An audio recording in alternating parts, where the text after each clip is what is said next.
Yeah, Mark. Yeah, Simon. What's up? What is up? See the microphone? Did it go into the red? I think it did. It did. Actually, I'm going to hold it up so you can see it. What is actually up? Remember the lead singer of Chicory Tip? I can't remember who he was, but he went on Top of the Pops trying to do a Mick Jagger impression. And he basically ate the microphone like that. So that was my Chicory Tip, Son of My Father. Son of My Father. Written by? I don't know. Giorgio Moroder. No. Yep. The man who then went on to invent Munich Disco. Wow, that's amazing. It's a live show day today. But not right now. But not right now. This isn't live. This bit isn't live. This is our new extra exciting feature. Although by the time this goes out, the live show will have happened. How was it for you? Well, I thought it was even better than our first effort. It's hard to imagine. Yeah, when we went live without anyone telling us. What could have been absolutely catastrophic. It's one of those things that that always happens in films. That like in is it called Disclosure or whatever that film is, in which the case is solved by the fact that Demi Moore accidentally sat on the telephone that left a message on the answer phone that then had a whole recording of the crime playing out. And everyone goes, yeah, that would never happen in real life. And then it did. We were just live without knowing about it. Was it Taking of Pelham 1, 2, 3 where right at the end the guy sneezes? Gesundheit. There you go. Which of course is not in the book. It is a brilliant part of the screenplay. It is fantastic. He sneezes and he says Gesundheit, and then the door opens and Walter Matthau's face comes in, and then it freeze frames on Walter Matthau's face. I love that film, and I love the music for that film. It's a gotcha moment for sure. It's brilliant.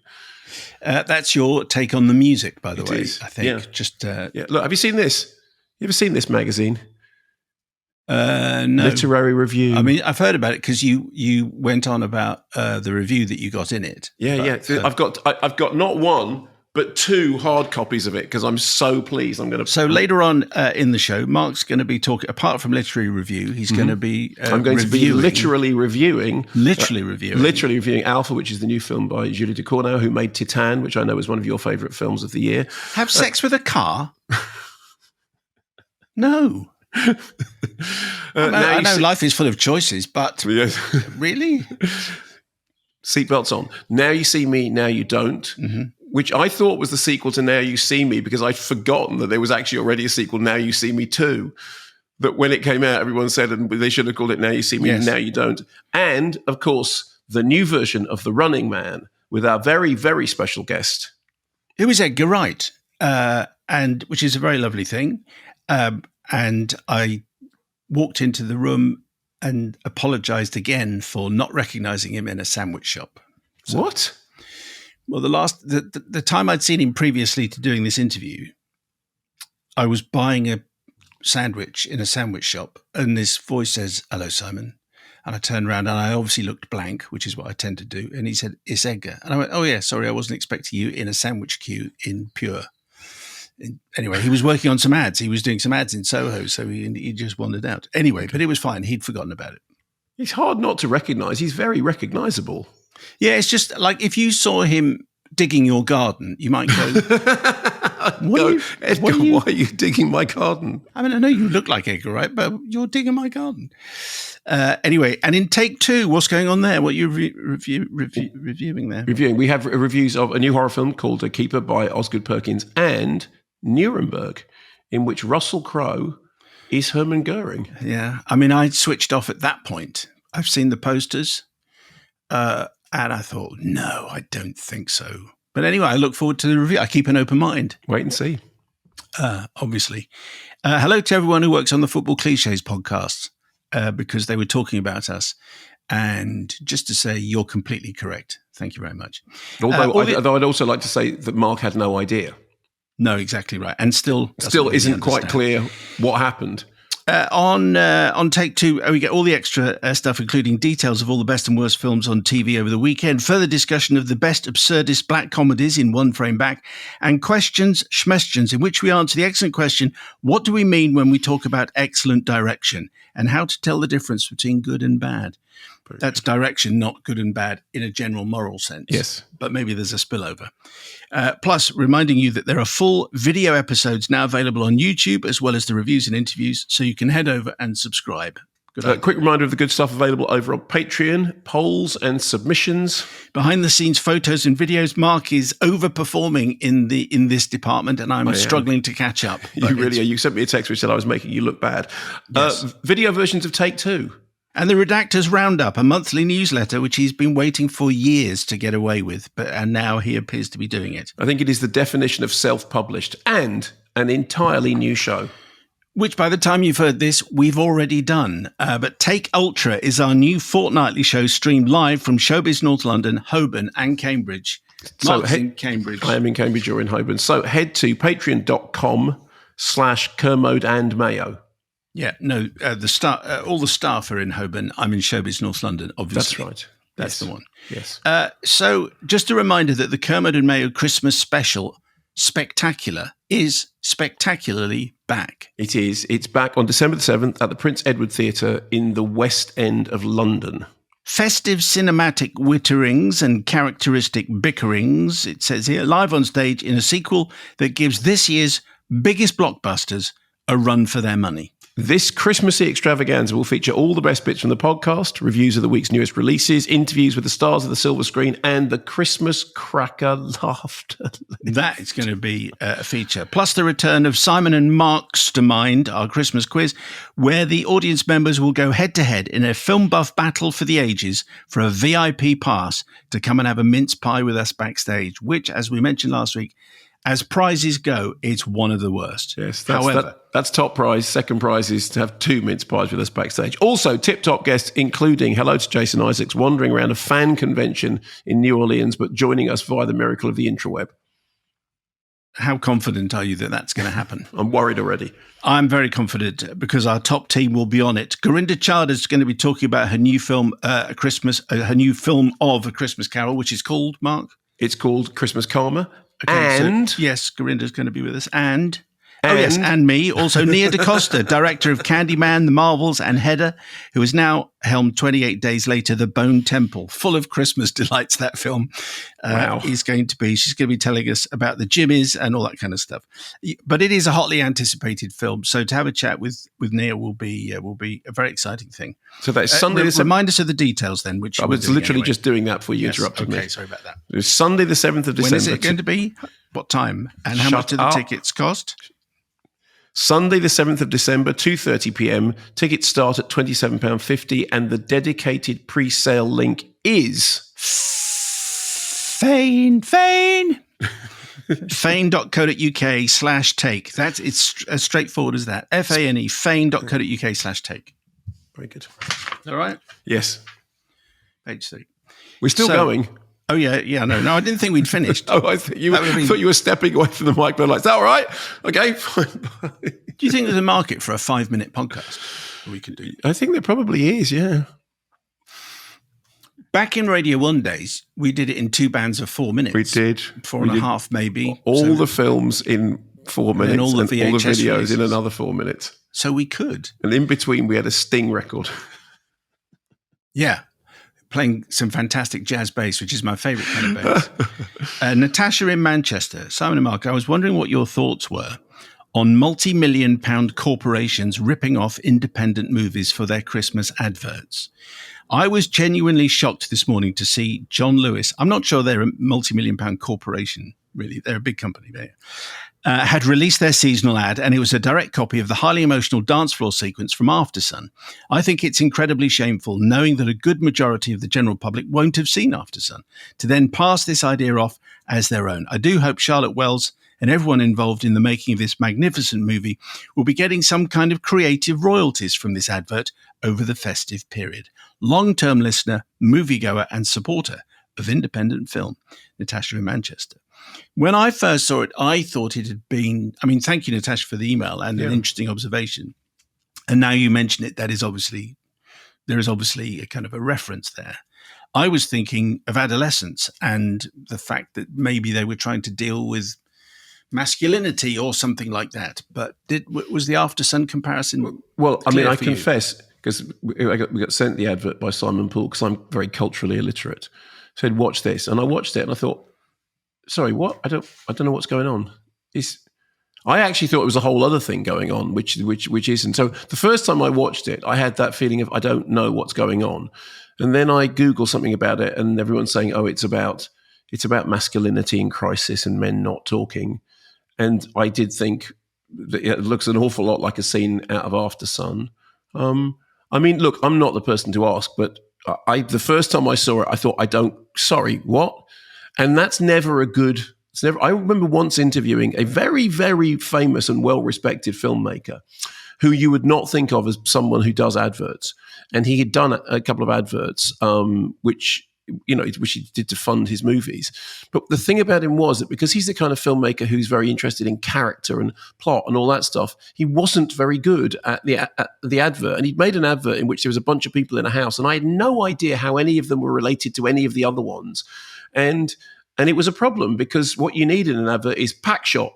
And then so I did an article about it for Detail magazine, and then we did an interview with a filmmaker who said, you have to understand that when you're making narrative films, you're telling a story. When you're making adverts, you're selling a story, which is a long way of saying I watched that advert and thought, what's all that about? Well, they've successfully marketed this thing whereby, everyone is waiting for the John Lewis ad, and it's always quite a big deal every year. Is it? And it makes people weep on a fairly regular basis. So did you weep at this one?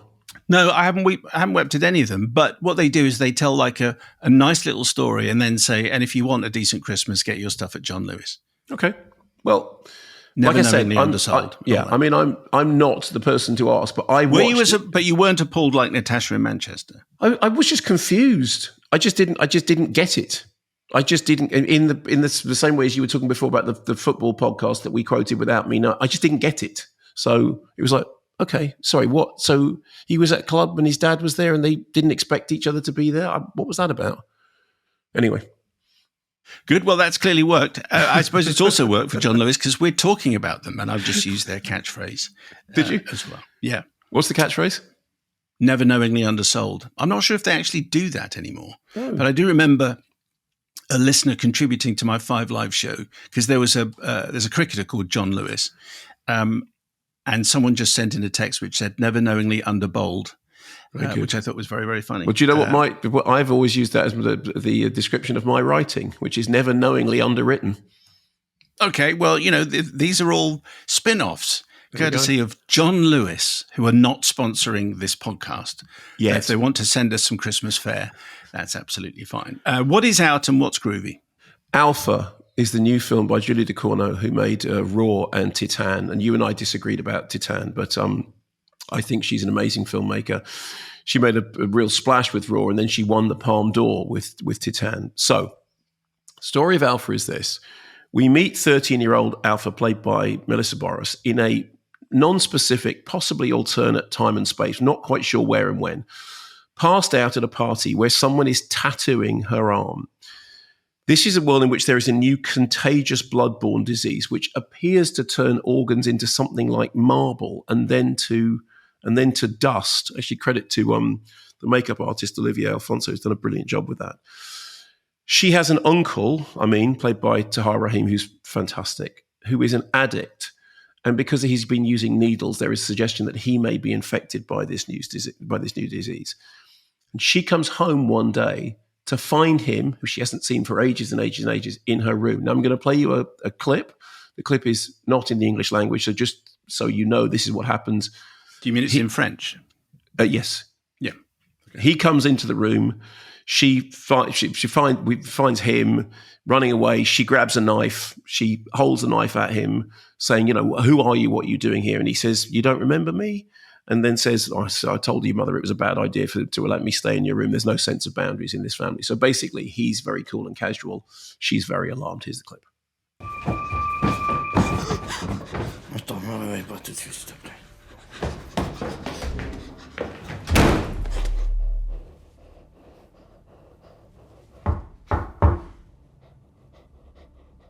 Allez, Alpha, ouvre. Tu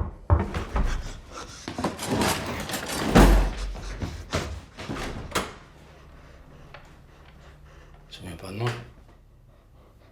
Il y a les keufs qui arrivent.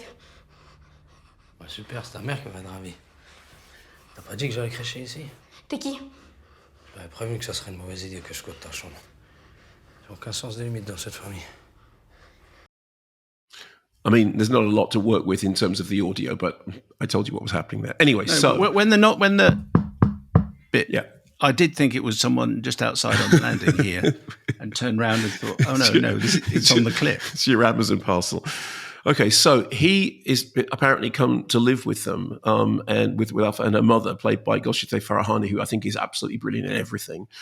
And she is a doctor dealing with patients who have this new disease. Meanwhile, at school, Alpha is shunned by her classmates because they now see her as an infection risk because she's got this manky tattoo. So the film is told in a kind of strange, apparently non-linear fashion, which jumbles the order of events right down to the fact that there are various incarnations of Alpha at different ages who we see at points that are completely non-linear, sometimes in the same scene. And as the time shifts increase, so does the air of dreaminess. There is a whole thing going on outside her apartment. There is this scaffolding and a storm that may be just happening in her head. Maybe there is actually scaffolding and a storm outside, but at some points the walls of the room start to close in. So we get this sense that a lot of the drama is happening inside the minds of the characters. The tone of the film is, and you remember the tone of Titane was very in your face. I mean, whether you liked it or not, and I know you didn't, but I did, but it was very in your face. It was very sort of rocky, shocky. And, when it won the Palme d'Or, it was a big headline thing. The tone of this is much more melancholy and mournful, although it is a body horror film and it has elements in it that some people will find outre. But when I was watching Titane, I was put very much in mind of David Cronenberg's Crash, which famously did not get the Palme d'Or because the jury, led by Francis Ford Coppola, really took offense at that film. This, however, felt tonally very similar to David Cronenberg's The Shrouds. I interviewed Cronenberg for this program about The Shrouds. And that had a hard time at Cannes, but that was very much a film about grief and mourning. And I think that this has a similar thing.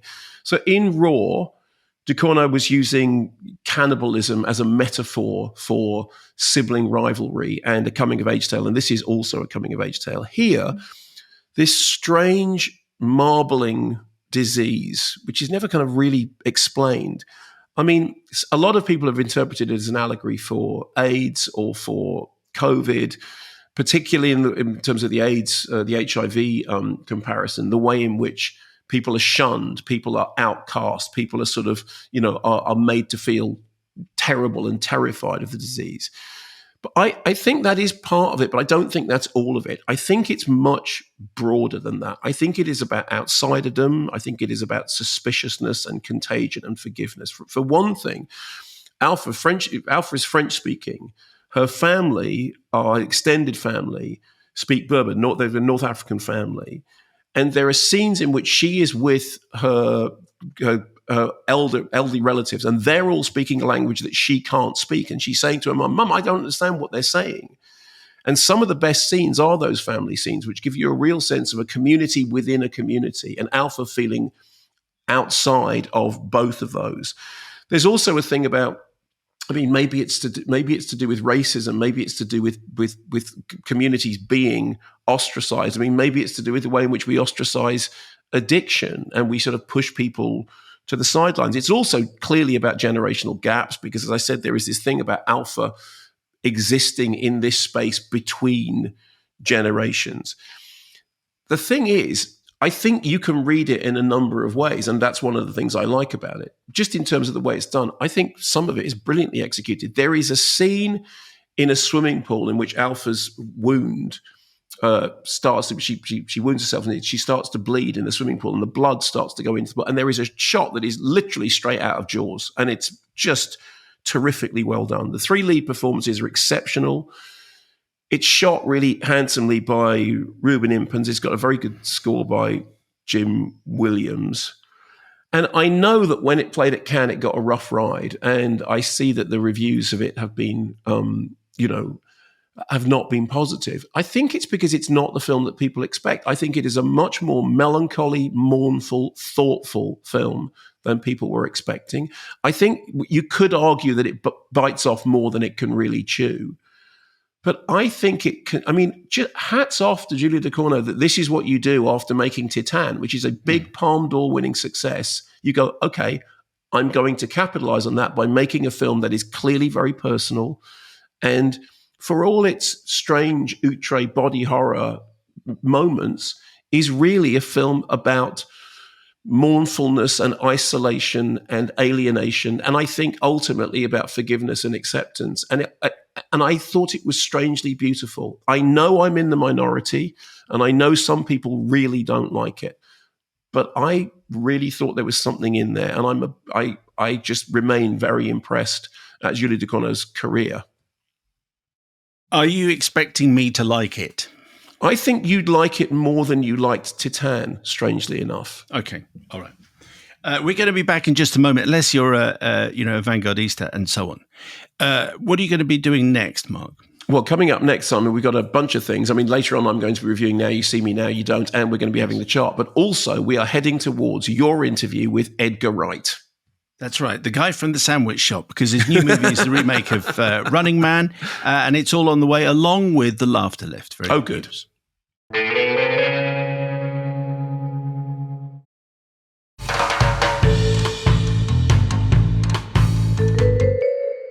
Okay, so here we go with the box office top 10. Outside the chart, Anemone. This email from Samuel Barber, but probably not the American poser who wrote the Adagio for Strings. One would imagine as he's dead, but what a great name to have. Plus, Samuel has never had that mentioned by anyone else. Dear Ray and Jem, the names of the lead characters, Sean Bean and Daniel Day-Lewis. I just wanted to write in on the film Anemone, starring the always excellent Daniel Day-Lewis. Despite some of the mixed reviews, I was excited for this film, and I agree with Mark. Also myself, Samuel, but hey, that's fine. I think this is a fairly wonderful film with some genuinely great acting and cinematography. I wonder if perhaps it'll do better here in the UK than in the States, given the film's social and political commentary being very rooted in our history. But I think it may turn out to be an underrated piece of work by my favourite actor. You may well be right. People, I mean, there are big posters that I see every day for it, but it may be that it slips under the wire and people don't go and see it, and then they rediscover it, a couple of years ago. Oh, right, why didn't I go and see this? So you may well be right. Also, whether it is very much a UK thing, but that idea of the army and regretting things that might have happened whilst you were serving in the army is a fairly universal topic. But I don't know, what do you think? Well, yes, I mean, Daniel Day-Lewis said at one point that that he'd made films about Ireland that saw the troubles from one side, and this was sort of the other side of the story. And I think that's true, but it's also not important, because I think that the central thing is much more archetypal than that. Mm-hmm. I think it's about brothers and fathers and sons, and, as you say, and regret and legacy, and dealing with the legacy of trauma. So I mean, look, who knows why some films succeed and some films don't. The posters that are on the Underground in London, I think it's a really arresting poster with that extreme close-up on Daniel Day-Lewis's face, and then the lettering written in that strange way. I mean, it's a hard sell because it's a tough drama. There's no question about it at all. I mean, the first half an hour of it is basically wordless. And you have to go with it. But I did. I mean, I've seen it a couple of times now, and I think its reputation will grow with time. I think it may well be something that people bump into and go, why did I miss that when it came out? And the answer is, well, it's not got an exploding helicopter and a spaceship in it. And I think we mentioned this last week. They could be soldiers from the Napoleonic Wars. Yes, precisely. They could be two American soldiers talking about what happened in Iraq. Yeah, exactly. Not Northern Ireland is kind of there and very much part of their story, but it's not so important that kind of represents conflict, basically. No, absolutely.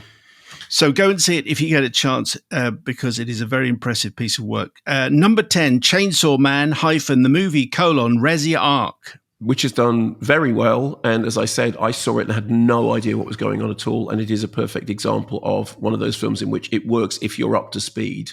I was nowhere near up to speed at all. And I've seen the whole film and I have no idea what was going on. And that's number 4 in America. And speaking of things you might not be able to follow, A Paw Patrol Christmas. Oh, no, I followed the Paw Patrol Christmas. Yeah, that made sense. It was like, oh, yeah, it's that. And you loved every minute. I Swear is at number 8. Which I thought was fantastic. I think, I Swear is like one of the best films of the year. I've just realised, incidentally, that when I'm saying A Paw Patrol Christmas and I saw it and I understood, I wasn't talking about Paw Patrol Christmas. I was talking about Pets on a Train. I saw and understood Pets on a Train. I haven't seen A Paw Patrol Christmas. I stand corrected. Right. It'll probably, what you said about it will probably be the same thing. Gabby's Dollhouse, the movie, is at number 7. Saw Gabby's Dollhouse, did sit there thinking, have no idea what's going on, but I like the bits with her because then she's there for the grown-up gags, and then the other stuff when it's, a twink on the left and a twink on the right, and then we go down to cat size and yeah, there's a lot of confusion in your film reviewing at the moment. I'm just being honest. Yes, it's absolutely. Not Paw Patrol. Gabby's Dollhouse is not for me, but evidently it is for a certain audience, and there are certain elements in it that are every now and then going to the grown-ups. Hey, you need something to laugh at. Here's a joke about Keanu Reeves, which is quite funny. And then we just go back to the weird thing with a thing on the left and a thing on the right, and we all go down to cat size and jump around in the house. And I'm going, okay. I haven't understood a word you've just said. Precisely. Number 9 in America, number 6 in the UK, Springsteen, Deliver Me From Nowhere. And this, I thought, would be another example of a film which would only make sense to a certain audience. If you're a man of my age, 63, and you grew up fiddling around with a TIAC Tascam, 4-track, and then you see a movie in which basically Bruce Springsteen sits in a room for a great part of the film, fiddling around with a TIAC Tascam 4-track, and then wondering how he can get that master onto a record. I thought, well, this is made for me, but I'm not sure if it's going to work for anyone else. It has done better than I thought it was going to, and I do think it's a good film. And I think the thing that you said when you came out of it was actually the definitive word, and it is not a rock biopic. It is a film about depression. More conversation about the hardware of that movie in take 2. Brilliant. Number 5 is Die My Love. It's number 8 in America. Dear Soul Jacker Part 1 and Soul Jacker Part 2. Long-time listener, sometime emergency mailer. That's Neil in Walthamstow. Okay. I saw Lynn Ramsey's abstract, poetic fever dream of a film, Die My Love, last night, and I had to write in. I think it might be the best film of the year and one of my new favourite films of all time. For all the garlands that will be awarded to the performance, it is Ramsey's direction that is the star for me. Her control of framing and composition, her choice of needle drops, and her restraint in her choices in the midst of such cinematic chaos was so incredible that I found myself crying in the closing credits, not from any sadness in the story, but just from the wonder of being in the presence of such cinematic mastery. Mark's description of it as exhausting matches my own experience, but I never found it overwrought or histrionic. No. Instead, Ramsey keeps the tension wound so tight, giving the audience fragments of emotional damage, but never the whole. I can't wait to see it again. Love the show, Steve. Down with Nazis and up with the superlative production team who make all of this happen. Thank you, Neil in Walthamstow. I mean, that's Die My Love. That's a great email. I'm so thrilled to hear that, you were crying in the credits because of how good the film is. I mean, like I said, there is this, it is possible for people to say, oh, well, I don't go to the cinema because it's all just blockbusters and all the rest of it. In the cinema now, well, as of Friday, you are going to be able to go and see Die My Love by Lynn Ramsey and Alpha by Julia Ducournau, both playing in cinemas at the same time. I mean, getting very, very different responses from the critics, but both absolutely in my list of the most exciting movies of the year. I mean, I love Lynn Ramsey. I just love her filmmaking, and I feel the same way as you did at the end of it. You just go, wow. I mean, as I said, I found it exhausting, but not in a bad way. I found it exhausting because there was so much to respond to. And Jennifer Lawrence's performance is fantastic. Just to be clear, I haven't seen it, so I didn't say that. But I'm sure I will sorry. say that. No, the emailer said it. Oh, so you're agreeing with Neil? Yeah. Right, okay. Yes. I beg your pardon. Sorry. I was speaking as if to an email. Right. Begonia is at number 4 here, number 7 over there. I mean, I think it's my least favourite of Yorgos Lanthimos' films, but I still think that's a fairly high bar. And I think it was film of the week when it came out. I think it's less successful than some of his other recent works, but I think that it's interesting. There's been a lot of people who've just been completely bamboozled and put off by the end of the film, and I think it's probably one should take the end of the film with a pinch of salt or a pillar of salt, to be honest.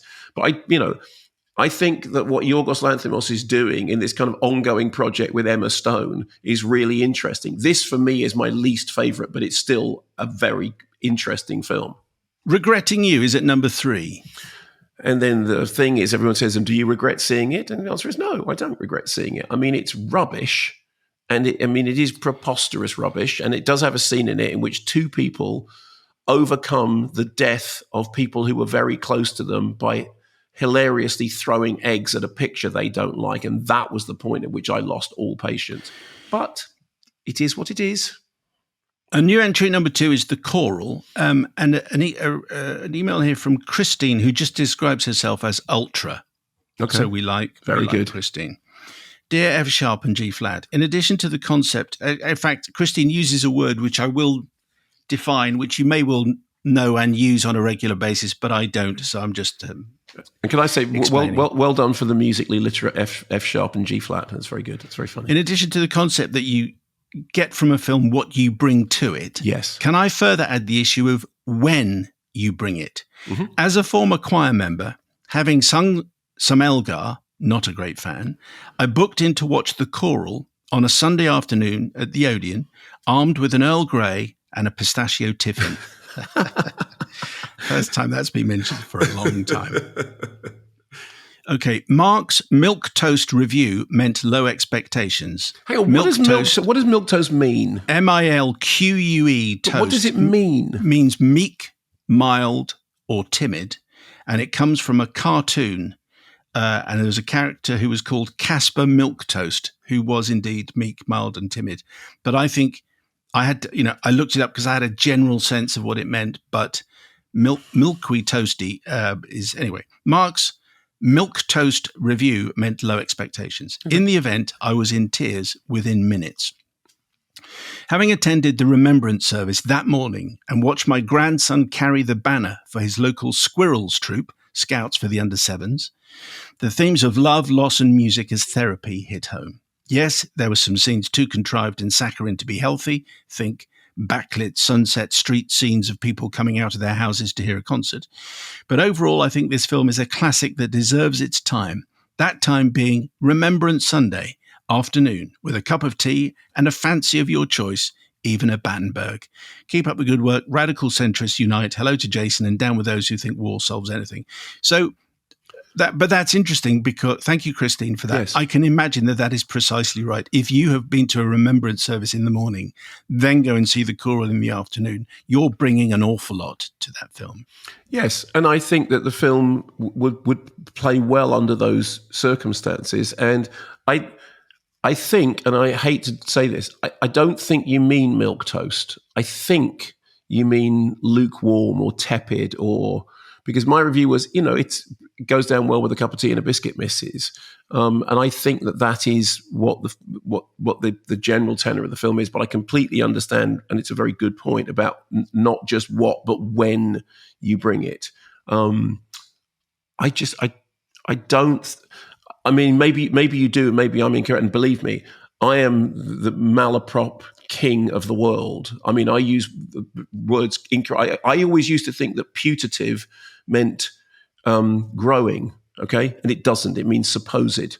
And I once described somebody whose work I really liked as evidence of putative talent, meaning growing talent. And that didn't mean that. It meant supposed, alleged talent. So I don't think you mean milk toast. I think you mean lukewarm.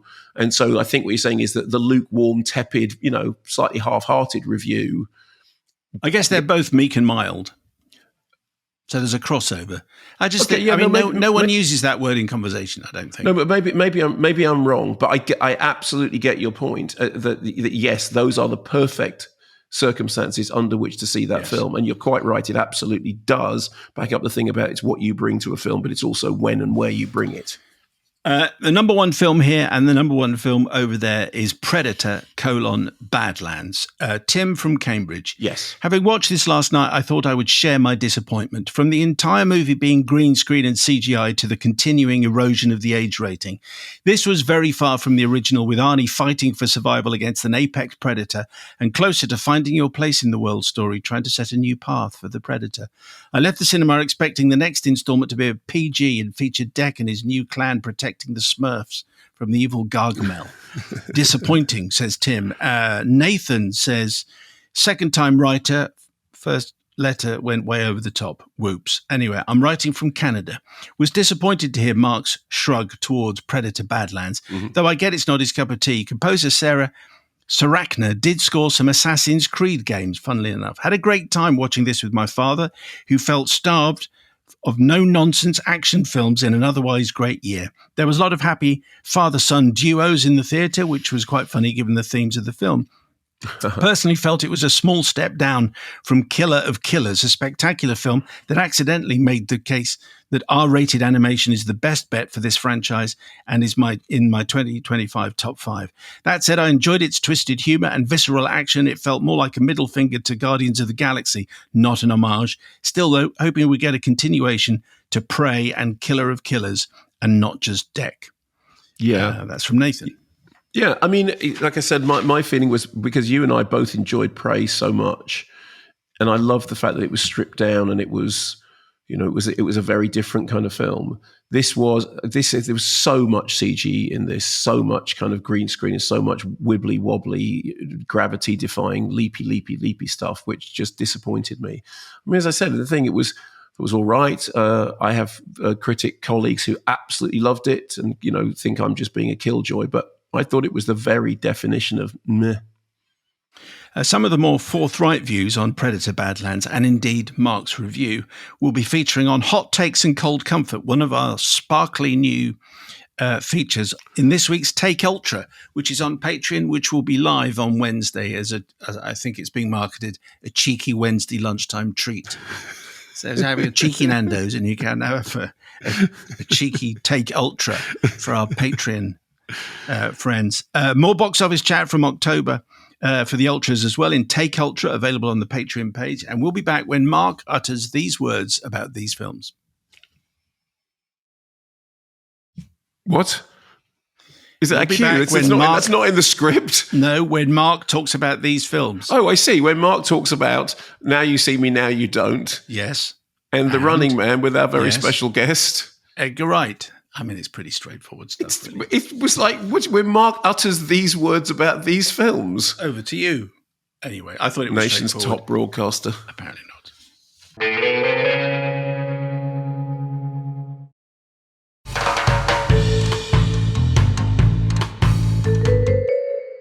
Well, this week's guest is my friend from the sandwich shop, Edgar Wright, who also makes movies. You'll have seen quite a lot of them, and he's made a new one. It's called The Running Man. You'll hear my conversation with him after this. My eye for talent remains unrivaled. You, Mr. Richards, are what they used to refer to as a game changer. Now listen, I shouldn't say this, but when the run begins, lay low with your own kind. You'll last longer. And also, in case you missed it in your contract, every goon you kill wins you a 10K bonus. And it's $100 per hunter. I don't know how yet, but I am gonna you up someday. That's the spirit.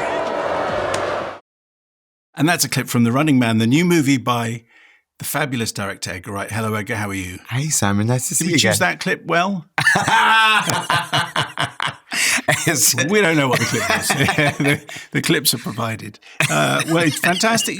Many people are just very excited to have a new Edgar Wright film. Oh, thank you. That makes me happy. It means something. And also they kind of feel as though they know that they're going to be, whatever you choose to do, people are going to be excited to watch it. That's very sweet. Thank you. How far away do we have to go for the start of this story in terms of your engagement with The Running Man? A long way back. It feels like sort of like as soon as you say, well, I was 14 years old, some people are like, oh God. But no, I mean, I started reading Stephen King when I was probably like 12. I always think he was sort of like too young. And well, you know what's interesting? I always think about that is that because I was a sort of horror fan, or I wanted to be a horror fan, I was definitely intrigued. And I think the thing about Stephen King books is, for maybe if you're reading them when you're young, it's not the horror element that's like the sort of it's all of the other real world stuff that's the real eye opener. I think I felt like there's so much kind of grown up material that I read in Stephen King books, and under his pseudonym Richard Bachman as well, because that was the name that he wrote under at the time. Well, they were like, yes, and The Running Man was originally published under the pseudonym, so there were 4 novels, and then the 5th one, Thinner, is the one that got him rumbled. and so then they re-released the books under Stephen King. And that's when I read them. There was that compendium in the UK of the Bachman books.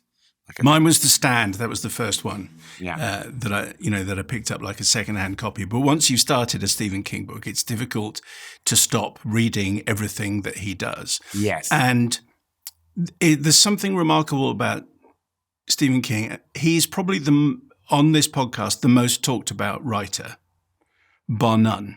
And in terms of his stories making their way either onto the small screen or the big screen, I don't think there's anyone else. I mean, this year alone, we've done The Life of Chuck, The Long Run, and so on. Sorry, The Long Walk, beg your pardon, I'm confusing it with your running. That's eventually going to be a supercut of the 2 movies. Okay. They'll start with The Long Walk and they'll build into The Running Man. And then The Life of Chuck comes in at the end of the world. And The Monkey as well? Did we miss that one? We can keep on adding these titles in. So can you tie in what hooked you in as a 10-year-old to the Edgar Wright making a movie now? What is it about the Stephen King story that is still hooking us in now? Well, I think in terms of the amount of movies this year, it also speaks to how diverse he is as a writer. So obviously, Life of Chuck is very different from The Monkey and very different from The Running Man. And The Long Walk and The Running Man, even though they're both by Richard Bachman and they both are about dystopian game shows, are also 2 very different films. So I actually think it speaks to the sort of breadth of his work. I mean, I read somewhere, and I believe this is true, that he's the 2nd most adapted author for the screen after Shakespeare. That's pretty good, isn't it? And then my connection, I mean, I read The Running Man when I was 14, and I read it before I saw the 1987 film adaptation with Arnold Schwarzenegger, which is a very different beast to the book. And so even as a teenager watching that movie, even though I enjoyed it, I was like, this isn't like the book at all. And then that stuck in my head because I'm sure you do this as well, that when you read a book, you just visualize it. Mm-hmm. You've sort of made the movie in your head. And then when you see the other adaptation, it's not the movie that you had in your head. And I guess like in this year, I finally got to make the movie that was in my head when I read the book, you know? So who is the Running Man? The Running Man is Ben Richards, played by Glen Powell. And this is the other key thing about the original book and our adaptation, is he's not an existing sort of action hero. Like, he is an out-of-work dad. The key thing to this is something that's from the novel is like, he is a man that's coming off the street to go to the network building and compete on one of their cruel game shows. Crucially, he doesn't want to do the Running Man. He wants to be one of the other ones and risk injury but not death. But he's an out-of-work dad. He's been blacklisted. He needs to provide for his family. His daughter is sick. And so out of desperation, he takes the long walk to the network building to compete, but gets more than he bargained for, ... Yes. And did you know, was it in the back of your mind, the fact that the original book, is set in the year 2025 as a dystopian kind of scary year to think about? Was that part of the reason you've done this? No, it was sort of a coincidence. That's some coincidence. No, I mean, I wasn't like the sort of, I mean, what's interesting is like, I've been working on it since 2021. About 4 years ago, one of the producers, Simon Kinberg, emailed me, knowing that I had an interest. I think I'd put it out in the ether in interviews that I had an interest in. It said, would you like to do a new adaptation of The Running Man? I was like, yes. You know, this is something I've thought about for a long time. It didn't really start gaining momentum until 2024 because there were the production strikes in 2023. And so Mike Ireland, who was the former head of Paramount, said, why at the start of 2024, he sort of basically kind of clapped his hands and said, why aren't we making The Running Man? We could be making it this year and have it out by the end of 2025. Now, he wasn't saying that because the book was set. I was the one who pointed it out later. Hey, the book is set in 2025. So it is sort of a happy coincidence. And it's quite a tight schedule. It's definitely, I feel like I've set a terrible precedent for myself by turning this around in a year. However, I'm very happy that it's out in 2025. If they'd have said at some point, oh, you need a bit more time, we're going to bump it into 26, I'd be, no, it's right. Because the cover of the 1982 book, the first paperback, do you know what the log line says? I don't.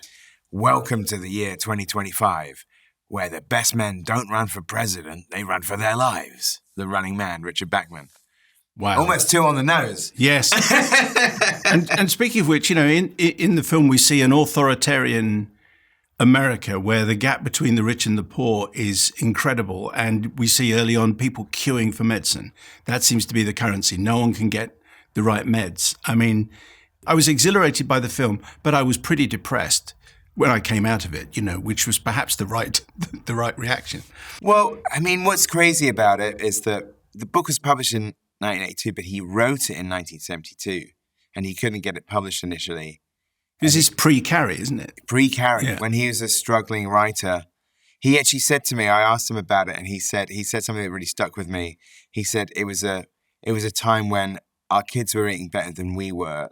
Him and his wife were sort of struggling, and he sent The Running Man to a publisher, and they said, we don't do dystopian fiction. I was like, wait, isn't 1984 one of the most celebrated novels of all time? But the thing that's interesting about the book is that it's very, very prescient about a lot of things in media and technology.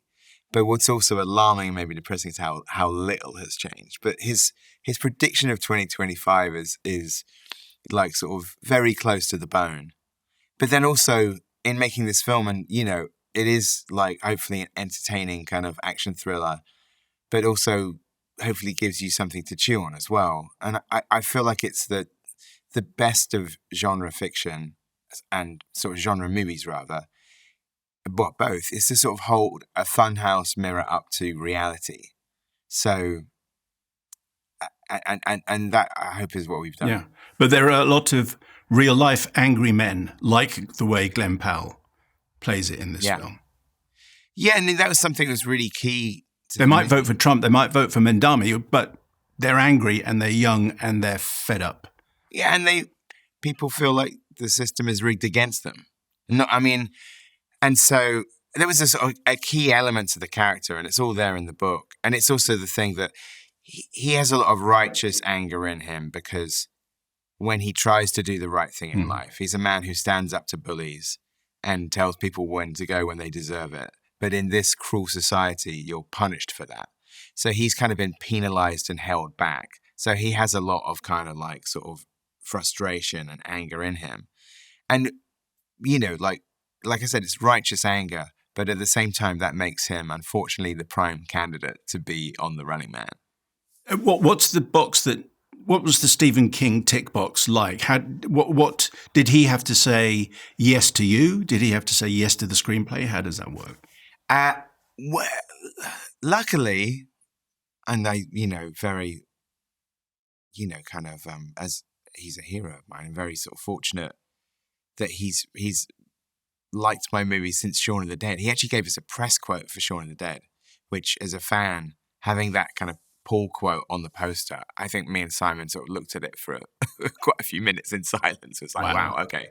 And he says of this film, die hard for our time. I know. Well, to answer your question, I had been in correspondence with him anyway.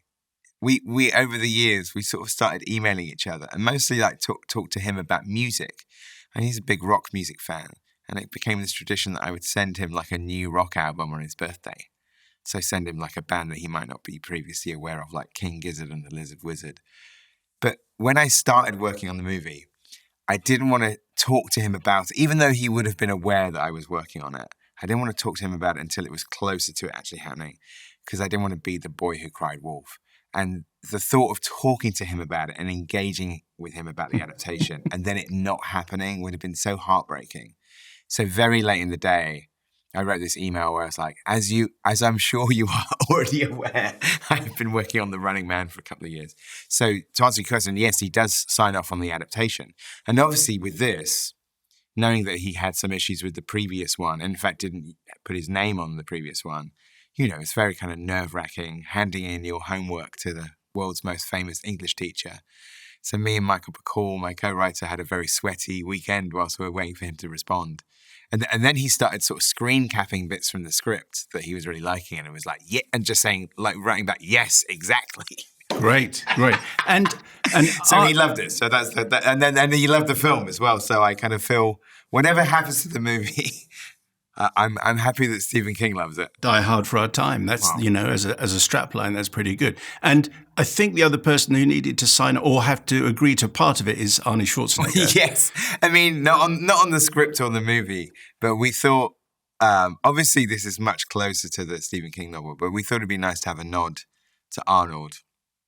And so there's a little... Because he, of course, was the original Running Man. Yeah, he's Ben Richards in the 1987 version. A very different Ben Richards. So we have a little nod to him in the form of, like, his face is on the currency. In our alternate 2025, they changed the rules and people born outside the United States could become president. So that is Arnold Schwarzenegger on the banknotes. But of course, he had to give photo approval, so we had to get a write to him. And then closer to the shoot, me and Glenn knew Arnold a little bit. He'd been in a film with him. He's good friends with his son, Patrick. And we're thinking, maybe we should call him. Maybe it'd be the nice thing, the classy thing to do. So we spoke to him like a couple of days before we started filming. And I said to Glenn, we got to do it before you start. You can't retroactively get somebody's blessing. So we did have a Zoom call with him like a couple of days before we started shooting, which was amazing. Well, I think you're going to have another big hit on your hands. Thank you. Edgar, what are you planning next? Sleeping. I mean, given that we literally only finished this like a couple of weeks ago and only started filming properly like a year ago. So napping. I know that's not a hot show. No, it's not really.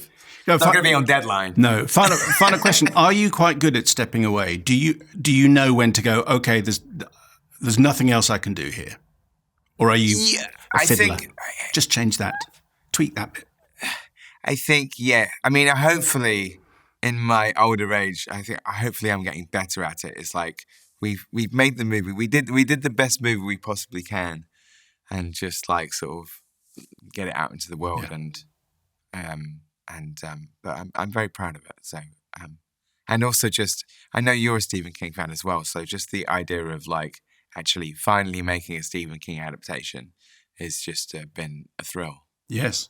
Die Hard for Our Time, indeed. You keep saying it. I love that. Edgar, thanks very much. Thanks, Simon. It's so good to see you. And not queuing up behind you for a packet of crisps. He's always good company. You had a good chat with him on one of your on stages. He's a good salesman as well, isn't he, Edgar? He knows how to talk about a film. He talks a good film, and conveniently, he makes a good film as well, which is always a good thing. So, I think that both, I don't know because I haven't actually talked to you about this, but I think we may become very much the same page. So, look, Running Man, as you've said in the thing, adaptation of a Richard Bachman book published in the 80s but written in the 1970s. And it is extraordinary that there's this and then there's The Long Walk, all of this stuff happening in the movies at the moment looking terribly prescient.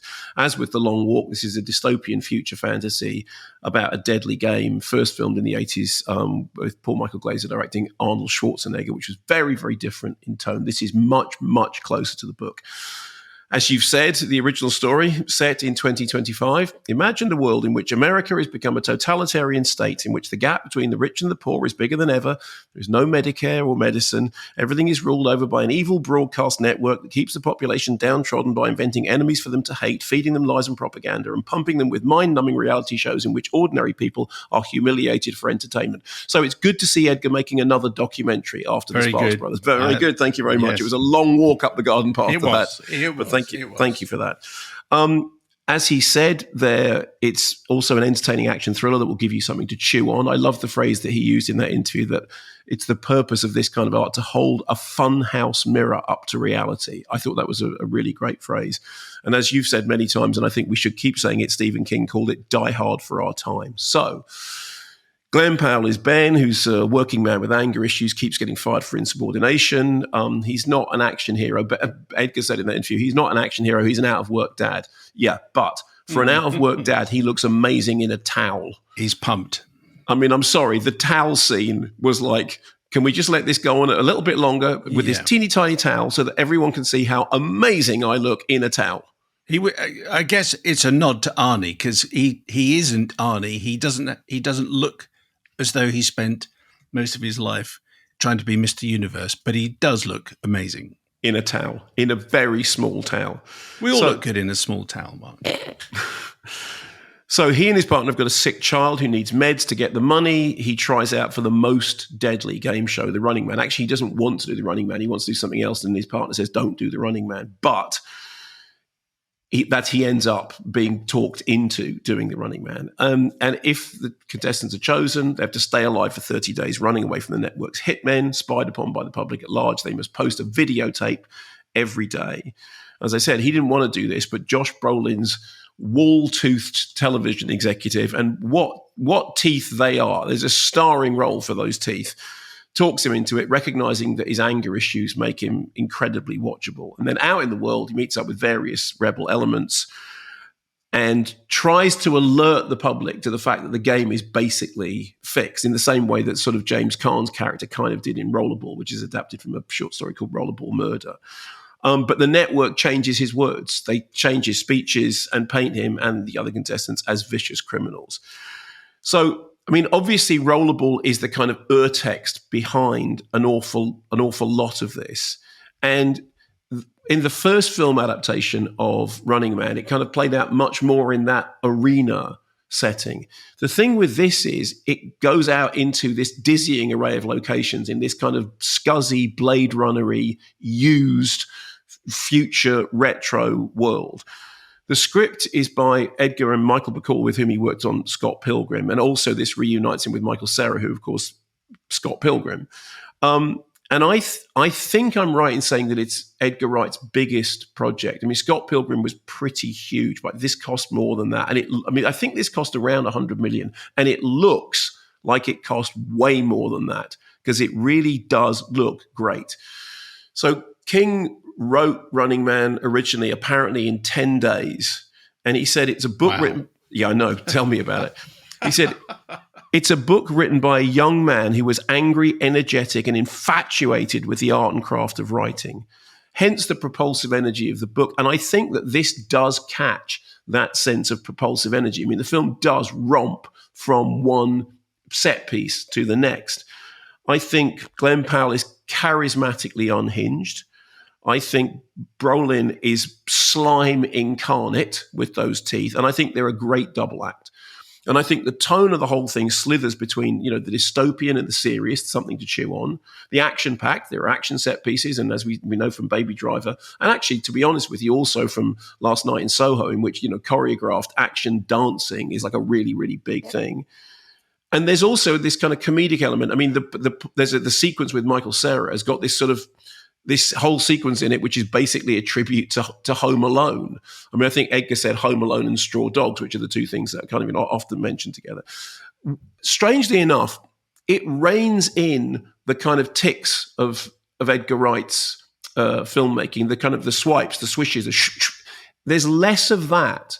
There's much more of a kind of, okay, we're making a linear action movie and we're doing it in a way which is sinewy, and, there's a lot of camera moves and everything is choreographed, but it's leaning much less on the classic Edgar Wright tropes than some of his previous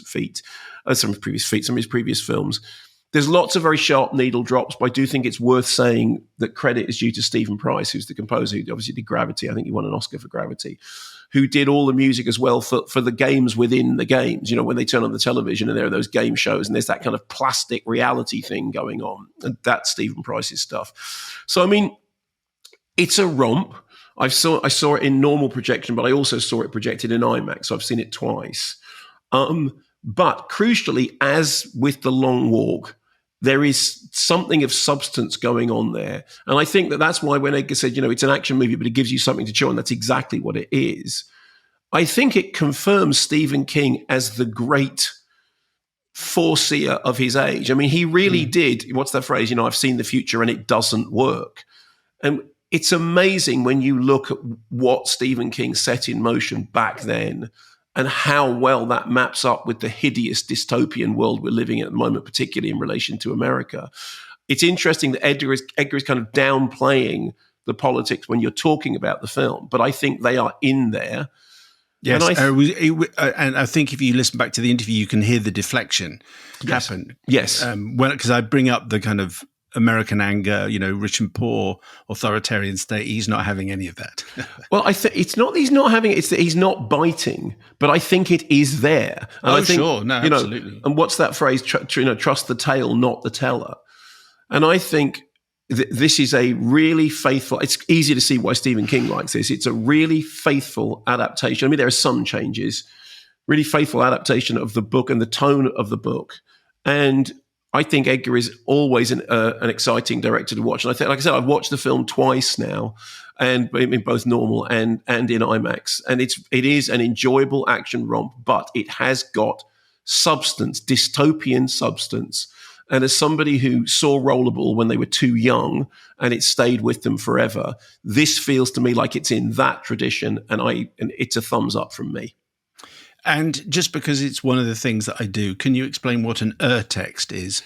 Yes, so a sort of a text from which other texts are derived, an origin.